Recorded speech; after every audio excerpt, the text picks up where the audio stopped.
Assalamualaikum warahmatullahi wabarakatuh. Senang sekali teman-teman kembali lagi di Tamtam Video.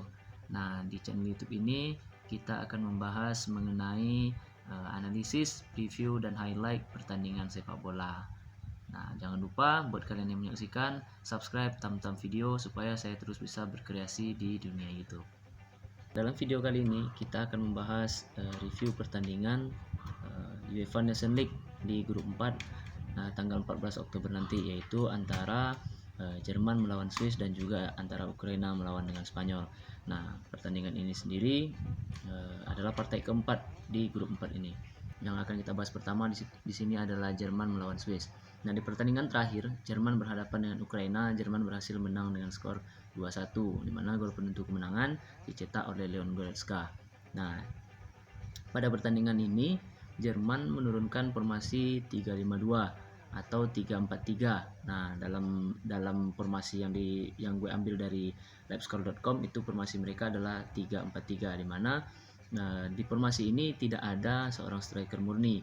Yang dipasang sama pelatih Joachim Löw itu adalah Sergei Gnabry sebagai striker dan didukung oleh Leon Goretzka dan juga Julian Draxler di belakang mereka. Jadi kalau menurut aku untuk pertandingan melawan Swiss, Jerman harusnya menurunkan formasi yang lebih sedikit menyerang dengan mengandalkan salah seorang dari striker mereka. Nah, baik itu striker kemarin yang baru diturunkan di pertandingan uji coba atau si Timo Werner. Nah, baru di posisi kiri atau kanan sayap-sayapnya itu baru diturunkan pemain yang benar-benar murni di sayap, baik itu Julian Draxler ataupun Sergei Gnabry, atau bolehlah pemain-pemain lain yang juga bisa dimainkan di posisi sayap. Tetapi Jerman harus menurunkan striker supaya serangan Jerman lebih greget daripada pertandingan melawan Ukraina yang kemarin. Nah, walaupun si Timo Werner ini belum mencetak banyak gol di Chelsea, ya secara umum dia baru mencetak 2 gol lah kan di Chelsea, satu di uji coba pramusim, satu di Carabao Cup saat mereka dikalahkan oleh Tottenham Hotspur. Nah, jadi tetap dia layak untuk dikasih kesempatan bermain karena dia sangat mobile. Dengan adanya Werner, maka pertahanan dari Swiss itu akan fokusnya lebih banyak gitu, fokusnya akan terpecah. Jadi dengan adanya Werner, pertahanan dari Swiss akan mudah terbongkar. Ini kalau menurut aku ya gitu. Jadi dengan tanpa Werner mungkin atau tanpa striker, dengan mengandalkan seperti kemarin Sergei Gnabry di lini depan didukung oleh ya tidak murni seorang sayap seperti Goretzka dengan Draxler, pertahanan dari Swiss itu akan sulit untuk dibongkar karena fokus mereka hanya menjaga satu pemain saja. Sedangkan di keadaannya Timo Werner atau striker lain lah yang berposisi sebagai memang seorang striker murni, maka fokus dari pertahanan Swiss itu akan terbagi gitu, sehingga mudah untuk dijebol oleh para pemain-pemain dari timnas Jerman. Nah, tapi nggak tahu juga lah keputusan seperti apa yang akan diambil oleh Joachim Löw, karena ini hanya sekedar prediksi dari aku aja teman-teman. Walaupun di pertandingan melawan Ukraina, Jerman sebenarnya udah main sangat bagus dengan 13 shoot on target dengan 69% ball position. Nah, itu menunjukkan bahwa memang kualitas Jerman itu di atas dari lawan-lawannya, terutama dari Ukraina yang kemarin. Bukan berarti Ukraina itu jelek, tetapi kalau tolak ukurnya dengan Jerman, Jerman masih di atas dari Ukraina. Nah, jadi menurut analisis aku, lebih baik salah satu dari gelandang Jerman itu diistirahatkan dulu. Mungkin Toni Kroos sama Joshua Kimmich tetap dimainkan, tetapi gelandang-gelandang yang lain atau salah satu dari back mereka yang 3 kemarin itu dicadangkan dulu, menurunkan formasi seperti biasa Joachim Löw mainkan, yaitu dengan formasi 4-2-3-1 atau 4-3-3.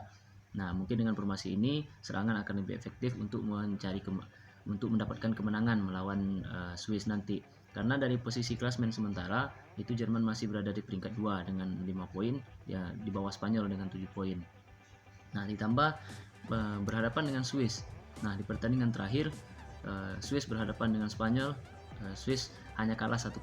Nah, berdasarkan formasi yang aku ambil dari livescore.com, Swiss menurunkan formasi dengan 5-3-2. Nah, formasi ini sebenarnya itu fleksibel dengan formasi 3-5-2, di mana 2 wingback yang diturunkan di formasi ini itu akan lebih menjadi sayap sekaligus gitu. Jadi formasinya fleksibel menjadi 3-5-2. Dan dengan formasi ini Swiss nampaknya mengandalkan serangan balik. Nah, beberapa kali Swiss bisa melakukan serangan balik ke pertahanan Spanyol di pertandingan terakhir. Tercatat ada 2 tendangan on target mereka. Nah, bukan berarti dengan formasi ini Swiss main bertahan, bukan, tetapi mereka lebih mengandalkan serangan balik cepat yang dapat membahayakan pertahanan lawan jika mereka lakukan itu dengan efektif. Nah, jadi kalau menurut aku pertandingan ini sendiri masih akan dimenangkan oleh Jerman, terutama Jerman bermain di kandang mereka sendiri. Nah, dengan adanya dukungan penonton walaupun yang hanya sedikit karena adanya pandemi COVID-19 ini, nah Jerman masih tetap akan berada levelnya di atas dari Swiss.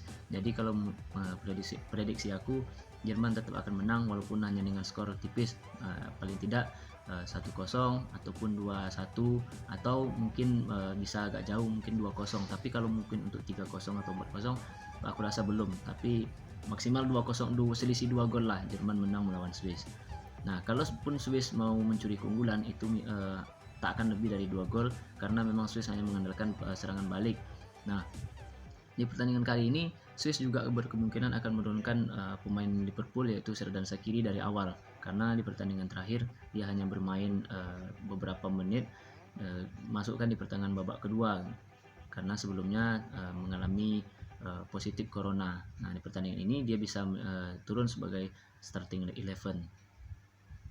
Nah, itu prediksi antara Jerman melawan Swiss yang akan menurut prediksi dari gue sendiri, teman-teman.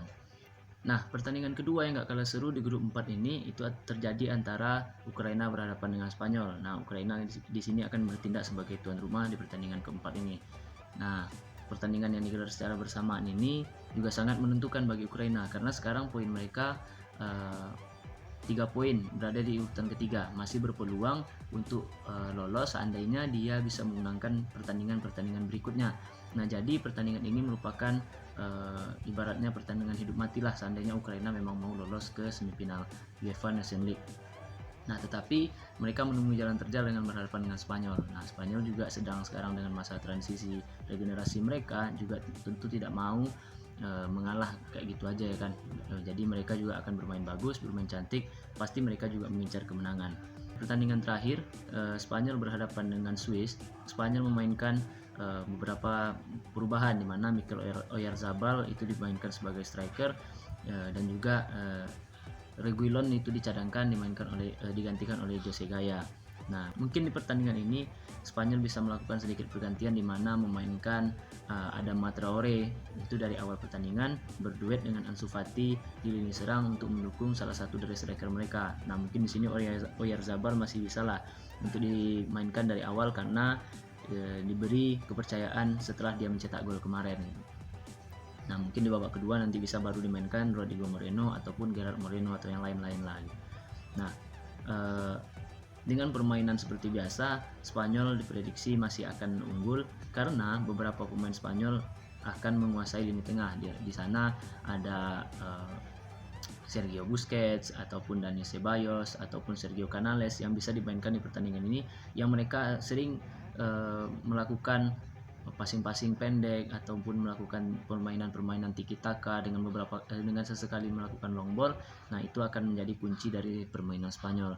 Nah, selain itu permainan Spanyol juga akan didukung permainan melalui sprint cepat yang dilakukan oleh Ansu Fati, Adama Traore, ataupun nanti bisa juga Ferran Torres yang akan dimainkan di pertandingan kali ini.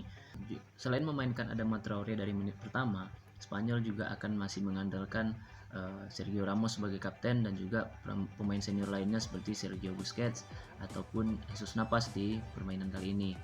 Nah, permainan mereka sendiri biasanya mengandalkan formasi 4-2-3-1 ataupun dengan formasi 4-3-3. Nah, dengan penguasaan bola yang berada di lini tengah. Nah, dengan cara bermain seperti ini Spanyol diprediksi tetap akan menyulitkan bagi pertahanan dari Ukraina sendiri. Nah, jadi prediksi aku Ukraina tetap akan bermain dengan serangan balik dengan formasi seperti yang mereka turunkan melawan Jerman kemarin, yaitu 4-1-4-1 melalui serangan mereka melalui sayap kanan melalui Andriy Yarmolenko ataupun melalui Ruslan Malinovsky. Nah, kedua pemain ini akan menjadi tumpuan Ukraina untuk membongkar pertahanan dari Spanyol. Nah, jika para pemain Spanyol tidak melakukan blunder-blunder yang fatal di lini pertahanan seperti salah passing ataupun ya melakukan individual error, nah jadi dia akan masih memenangkan pertandingan ini. Walaupun menurut prediksi aku sendiri pertandingan Spanyol ini hanya akan memenangkan pertandingan dengan selisih 1 gol. Nah, seperti 2-1 ataupun 1-0, tetapi tetap akan mendapatkan 3 poin. Nah, jadi itu prediksi yang gue sajikan buat pertandingan UEFA Nations League grup 4 antara Jerman berhadapan dengan Swiss dan juga Spanyol berhadapan dengan Ukraina. Nah, jangan lupa buat kalian yang menyaksikan, like dan subscribe Tam-Tam Video supaya saya terus bisa membagikan informasi-informasi sepak bola kepada kalian semua. Terima kasih. Assalamualaikum warahmatullahi wabarakatuh.